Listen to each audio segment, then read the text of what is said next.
नमस्कार, मी राहुल रणदिवे, दैनिक जनमत सोलापूरसाठी आपण घेतो सोलापूरचा विकास हा कार्यक्रम। आणि ह्या कार्यक्रमामध्ये आपण थेट जागृत इकडे दाखवा, हे महापौरांचं बंगला आहे, विनायक दादाचा प्रशासकीय बंगला आहे। आपण आज जाणार आहोत या जागृत आतमध्ये की हे प्रशासकीय बिल्डिंग आहे, दादाला वापरण्यासाठी दिलेले आहे। दादा इथं सगळं हे काय केलेलं असतंय, म्हणजे राहण्याची सोय असते इथं। इकडं बी दाखवा जागृत, किती चांगलं गार्डन केलं आहे। आणि इकडं बी दाखवा जागृत, हे बी दाखवा, केळीचे झाडं वगैरे सगळं व्यवस्थित केलं आहे। थेट आपण दादाला फोन लावलो होतो आणि आज जाणार आहोत आपल्या सोलापूरकरांना दादानी काय दिलं आहे, काय फायदेशीर दिलं आहे। सर्वसाधारण सभा झाली आपली वार्षिक, त्या सभेमध्ये काय काय झालं आहे काय नाही सगळंच आपण दादाला विचारणार आहोत। आपल्या सोलापूरकरांना दादानी काय दिलं आहे हे सगळंच आपण दादाला विचारणार आहोत। जागृत तिकडं बी दाखवा, ही सगळी महापौराची बिल्डिंग आहे। इकडं बी दाखवा, इथं सगळे कर्मचारी जिथं तिथं कर्मचारी काम करत असतात। ही पूर्ण महापौराची बिल्डिंग आहे। हां, ह्या बिल्डिंगचं नाव काय आहे जागृत दाखवा, तिकडं प्रियदर्शनी महापौर निवास आहे। हां जागृत या, इकडे या, चला। आहेत का महापौर? इकडं दाखवा जागृत, विनायक दादाचं आपलं हे पाटी आहे। आणि जागृत या आतमध्ये, सगळं घर दाखवा दादाचं। हे सगळं आपल्या महापौरांचं घर आहे आणि ते चाळीतलं नाही बरं का, हे प्रशासकीय लक्षात असू दे, आपलं आहे हे। हां, सगळं दाखवा जागृत। थेट आपण जागृत दादाकडे जाणार आहोत। दादा, मी राहुल रणदिवे, या जागृत। तर दादा, आमच्या सोलापूरकरांना, आपल्या सोलापूरकरांना विनायक दादानी काय फायदा करून दिला आहे एकदा सांगून टाका। काल सोलापूर महानगरपालिकेची अंदाजपत्रकीय सभा 2026-27 या ठिकाणी पार पडली। सोलापूरच्या विकासाच्या दृष्टिकोनातून अनेक या ठिकाणी तरतुदी सोलापूरच्या शहराच्या नागरिकांसाठी आम्ही या ठिकाणी केलेले आहे आणि निश्चित ते सर्व तरतुदींचा नागरिकांना या ठिकाणी फायदा होणार आहे। सोलापूरकरांच्या वासियांसाठी काय ना काय एक आपण काम केलं पाहिजे या दृष्टिकोनातून आम्ही या ठिकाणी भरपूर तरतुदी ठेवून ते अंमलात आणून या ठिकाणी नागरिकांचे कामं करणार आहे। दादा, मला सांगा, युजेस चार्जेस जेव्हा तुम्ही विरोधी पक्ष नेतात होता आणि तेव्हा ह्या सगळ्या भाजपवाल्यांनी किंवा तुम्ही सुद्धा हे ठराव केला होता की युजेस चार्जेस हे रद्द व्हायला पाहिजे। ह्यासाठी पालकमंत्र्यांना असेल, आमदारांना असेल, तुम्ही तर इथं काय काय केलं एकदा सांगूनच टाका। युजर चार्जेस हा मुद्दा जो आहे तो हा निश्चित या ठिकाणी रद्द व्हायला पाहिजे अशी आमची भूमिका होती। आणि सोलापूरच्या आता जे आपल्याला माहिती आहे 1400 कोटी आपल्याला या ठिकाणी शासनाने पाईपलाईनसाठी या ठिकाणी आपल्याला देणार आहेत। मुख्यमंत्री साहेब या ठिकाणी निधी मंजूर केले, त्या निधीला आपण आता आपल्याला कसं पण करून फंड या ठिकाणी उभा करायचा आहे। तर युजर चार्जेसच्या लवकरात लवकर या ठिकाणी आम्ही बैठक घेऊन त्यात आपण काय शिथिलता आणून ते कमी करता येईल का आम्ही लवकरात लवकर या ठिकाणी मार्ग काढणार आहे। दादा, युजेस चार्जेस तुम्ही कमी करणार आहेत, परत आता हे जे 1400 कोटीची जे पाईपलाईन आहे पिण्याची, आणि त्या पिण्याच्या पाईपलाईनसाठी आपल्याला बी काय तर वाटा द्यावा लागतं शासनाला, मग त्याच्यासाठी बी काय चार्जेस लागले जाणार आहेत का महापालिकेमध्ये? दोनदा या ठिकाणी बैठक झाली, ते आपण बॉन्ड स्वरूपात या ठिकाणी आपल्याला कसं फंड्स अवेलेबल करता येईल ते या ठिकाणी आपल्याला करायचे आहेत म्हणून आयुक्त साहेबांसोबत बैठक झाली। आता त्याची अजून एक बैठक हे पुढच्या महिन्यात होणार आहे आणि त्याच्यात लवकरात लवकर आपल्याला काय अमाऊंट तरतूद ठेवावं लागणार आहे। अनेक सोलापूर शहराचे जे काय आपले स्रोत आहेत त्या स्रोतमध्ये त्यात उत्पन्नाचं वाढीचं साधन ठेवून यामध्ये काय तरतूद करता येईल ते आम्ही लवकरात लवकर निश्चित योग्य मार्ग काढणार आहे। दादा, पूर्वी सभा 4 वाजेपर्यंत आणि 5 वाजेपर्यंत चालत होती आणि विनायक दादाच्या काळामध्ये 9च वाजले आणि 9 9:30पर्यंत सभा संपली. काय जादू होती असली? तसं काय नाही. आम्ही जो बजेट आम्ही या ठिकाणी मांडलाय, आमचे पक्षनेते नरेंद्र काळे असतील, स्टँडिंग कमिटी चेअरमन रणजिताताई चाकोते, आमचे रोहिणीताई तडवळकर व आमचे भारतीय जनता पार्टीचे सर्व नगरसेवक यांनी या ठिकाणी अतिशय चांगल्या पद्धतीनं आम्ही पदाधिकाऱ्यांनी या ठिकाणी बजेट मांडल्यानंतरनं चांगल्या पद्धतीने या ठिकाणी अभ्यासपूर्ण माझे सर्व नगरसेवक असतील, पदाधिकारी असतील, यांनी या ठिकाणी भाष्य करून एक सोलापूरच्या करांच्या समोर एक आदर्श चांगलं ठेवत, कारण का जे काही सोलापूरकरांच्या अनेक अडचणी जे आहेत, प्रश्न जे आहेत सोलापूर शहरवासियांचे, ते परिपूर्ण या ठिकाणी बोर्डामध्ये मांडून त्या सर्व प्रश्नाला या ठिकाणी वाचा फोडण्याचा व अधिकाऱ्यांकडून काम कसं करून घेण्याचा या ठिकाणी ते सर्वजण खरं उतरलेले आहेत. आणि निश्चित सोलापूरवासियांसाठी अनेक तरतुदी आम्ही या ठिकाणी ठेवलेले आहेत. त्यात आज आपल्याला माहिती आहे, बसवेश्वर महाराजांसाठी पुतळा असेल, लिंगायत भवन असेल, डॉक्टर बाबासाहेब आंबेडकर संविधान भवन असेल, मराठा समाजासाठी समाज मंदिर भवन असेल, तसेच संभाजी तलाव परिसर सुधारणा करण्यासाठी 1 कोटी, मार्कंडे परिसर या ठिकाणी व शांतीधाम सुधारणा करण्यासाठी 1 कोटी, कामगारांचे जो प्रश्न आहे, अनेक कामगार या ठिकाणी खाली गाळामध्ये वगैरे उतरून जे घाणीच्या साम्राज्यामध्ये जे काम करतात पण त्यांना कुठली बेनिफिट मिळत नाही, कामगारांच्या दृष्टिकोनातून सर्व महापालिकेच्या कर्मचाऱ्यांना मेडिक्लेमच्या माध्यमातून या ठिकाणी तरतूद ठेवलेली आहे. तसेच आपण देगाव या ठिकाणी एक स्मशानभूमी नवीन व्हायला पाहिजे, त्या हिशोबाने आपण त्या ठिकाणी ठेवलेलं आहे. तसेच रामवाडी सेटलमेंट या भागामध्ये अनेक त्या ठिकाणी लोक राहतात, त्यांना प्रसूतिगृह व त्यांना दर्जेदार या ठिकाणी उपचार मिळाला पाहिजे, या ठिकाणी आपण तिथं हॉस्पिटलसाठी आपण तरतूद ठेवलेली आहे.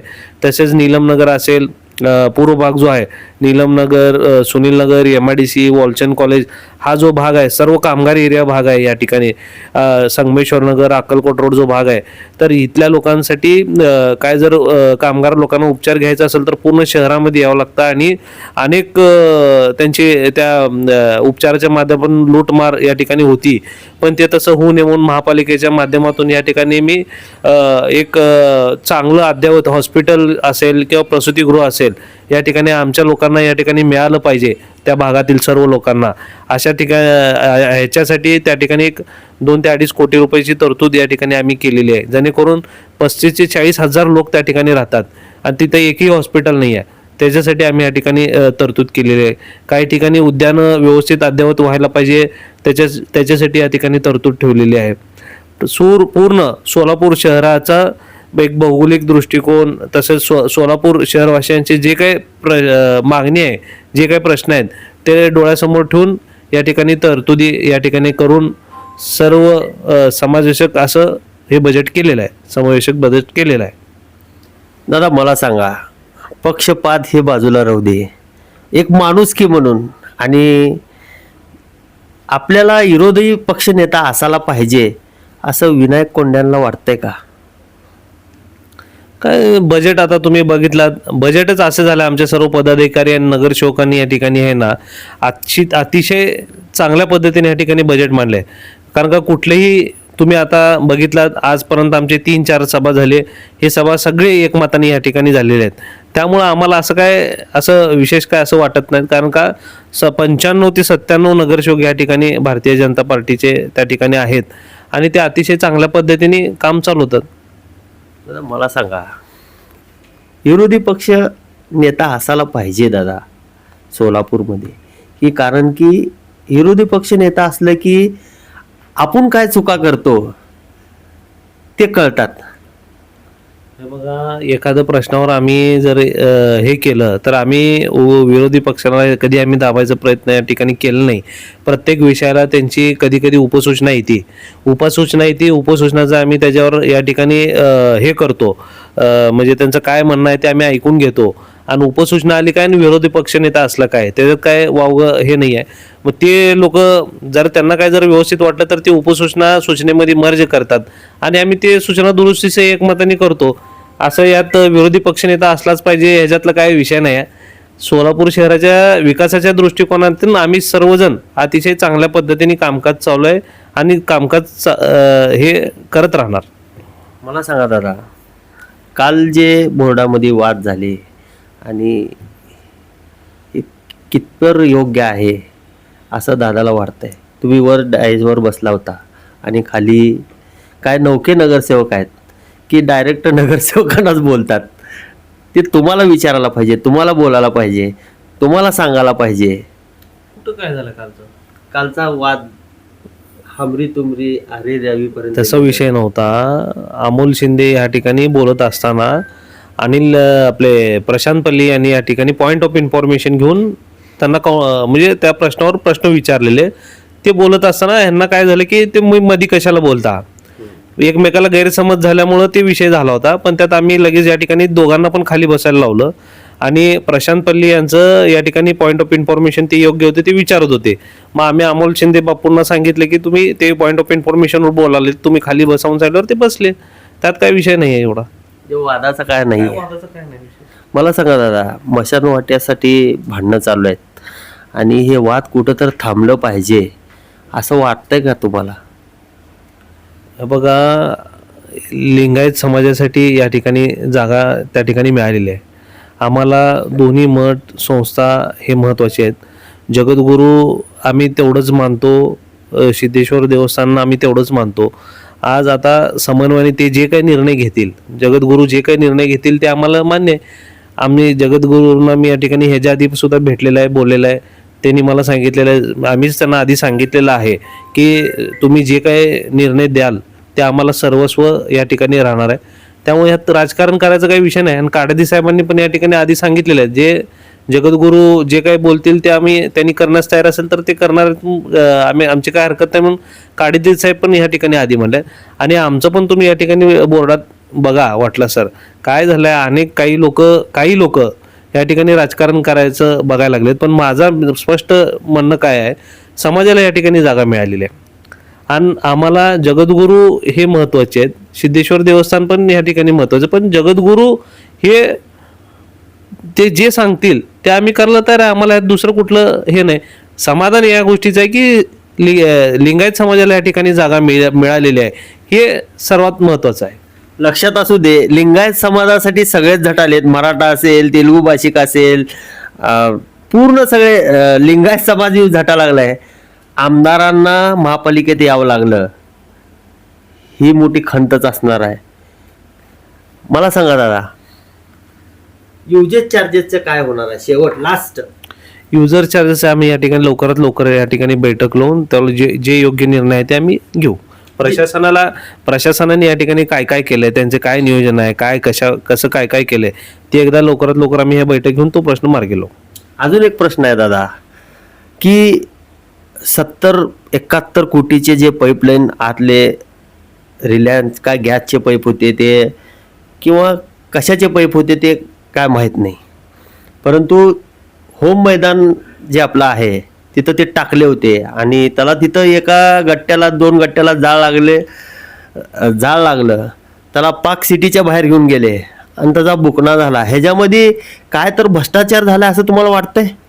हे बघा, त्या ठिकाणी सिटी इंजिनियरची परमिशन घेऊन या ठिकाणी ते केबल असतील किंवा ते पाईप असतील या त्या ठिकाणी त्या कंपनीने पैसे भरले होते आणि त्या ठिकाणी टाकायचा प्रयत्न केला होता. प्रत्येक सोलापूर शहरामध्ये स्मार्ट सिटीचे कामं व्हायच्या आधी या ठिकाणी पाईप अनेक ठिकाणी टाकलेले आहेत. आणि जर काय त्या ठिकाणी ते काय झालं होतं त्याची मी आता माहिती घेऊन तुम्हाला सांगतो. दादा, बागे आहेत आपल्या सोलापूरमध्ये, काय अजून तुमच्या भागात बी एक बाग आहे, तेही डेव्हलप व्हायला पाहिजे. भवानीपेठमध्ये, बुधवारपेठमध्ये एक बाग आहे, भरपूर खर्च केला आहे तिकडं, झाडी दाट आले. ढाकणे साहेबांनी चांगलं खर्च करून त्याला डेव्हलप केलेलं आहे, फक्त ते उघडे नाहीत, सगळे बंद आहेत. त्याच्यावर महापौर काय करणार आहेत? हे बघा, आपल्या सोलापूर शहरात अनेक बाग आहेत, अतिशय चांगल्या लोकेशनमध्ये आहेत आणि तिथं कसं आहे त्या बागांचे फक्त मेंटेनन्समध्ये आपण या ठिकाणी कमी पडतो. सोलापूर महानगरपालिका जी मेंटेनन्स करायला पाहिजे त्या ते कुठं तर आपण या ठिकाणी कमी पडतो. त्या मेंटेनन्ससाठी आपण जर काय तर एक चांगलं उपाययोजना केलं तर ते बाग निश्चित जे चांगल्या लोकेशनला आपले बागा बगीचे आहेत हे अजून जरा चांगल्या पद्धतीने त्या ठिकाणी व्यवस्थित राहतील, सुशिस्तीत राहतील असं मला वाटतंय. आणि त्याच्यासाठी काय उपाययोजना करायला पाहिजे आणि त्याच्यासाठी आम्ही तरतूद पण ठेवलेली आहे. ती आम्ही एक बैठक घेऊन, आज तुम्हाला माहिती आहे या ठिकाणी आमची एक कमिटी असते त्या कमिटीमध्ये एक 7 नगरसेवक असतात. ते नगरसेवक लोकांना निधी असतो. त्या निधीच्या माध्यमातून फक्त मेंटेनन्ससाठी आपण काय केलं पाहिजे हे आमचे लवकरात लवकर आमच्या भारतीय जनता पार्टीच्या आपल्या ह्याच्यामध्ये आपलं ठरणार आहे की कोण काय जबाबदारी घेतलं पाहिजे आणि त्या माध्यमातून शहरातले जे बागबगीचे आहेत त्या देखभाल दुरुस्ती व्यवस्थितपणे केली जाईल. धन्यवाद दादा, खूप काही चांगली माहिती दिली आहे दादानी. आपण पुढच्या वर्षी बी दादाचं म्हणणं घेणार आहे. तोपर्यंत जेवढे जेवढे हे कामं सुचवलेत तेपर्यंत आपण फॉलोअप करणार आहे, कसं काम करायला आहेत काय आहे. आणि दैनिक जनमतचा कॅमेरा हे विकासाच्या जिथं जिथं विकास झालेला आहे तिथं तिथं जाऊन बघणार आहे बरं का दादा. आणि आम्ही तुमच्या बरोबर आहे. दादा चांगलं काम करत आहे, प्रामाणिक आहे, काय विचारायचंच नाही. आणि त्याच्यामुळं आपल्या सोलापूरकराला महापौर चांगले मिळालेत.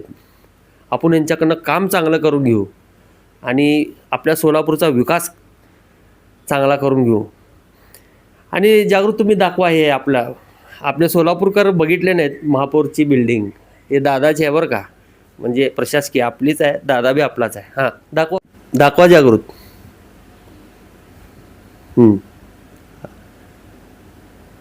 या दादा.